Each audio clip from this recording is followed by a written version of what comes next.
no matter how things turn out, they've turned out the way that they ought to. And as a result, I'm still happy, right? Yeah.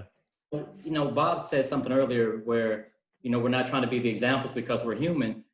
Well, that is the example, right? I mean, it's not like we are the wise man, right? We are all on the journey toward becoming the wise man. One of my favorite books or dialogues that Seneca wrote was, it was either on the happy life or the tranquility of the mind.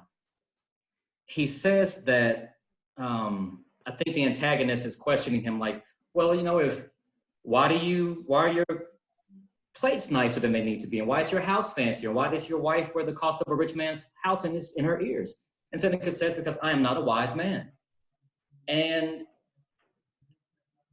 I think the problem is that as young people, we really have grown up in a world where the right answer and searching for it and having to have it in conversations and in dialogue and in interviews and in life is so important that rather than figure out how to think, we spend so much time figuring out how to answer the question. I mean, even in this interview, I'm nervous, like, what is Simon gonna ask? How am I gonna answer? But we want kids to be able to think about everything that Simon could ask and have already answered it. It takes the sting out of everything, right? No matter what happens, no matter how it happens, I have prepared myself for all of it.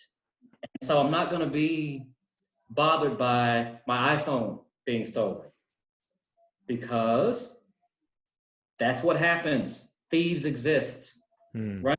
We want students to begin to break down the crowd. Like, I don't get angry at people anymore because I understand the behavior of the crowd. Where's the shock when I'm struck in the head if I'm in the middle of a mob? That's what happens when you're in the middle of a mob. Disease, captivity, conflagration, are none of these things to be expected? I mean, it's been circling us forever. And so because those of us who are rooted in this philosophy know how to guard ourselves against it, I think true Stoics, or those of us practicing, are in a great position to help those who haven't. Yeah. But we have to gently ease them into this new frame of thinking where it's okay not to have the answer, and here's how to think about it and rationally think about it so you're not freaking out when you hear the news and death and all this stuff daily. Yeah.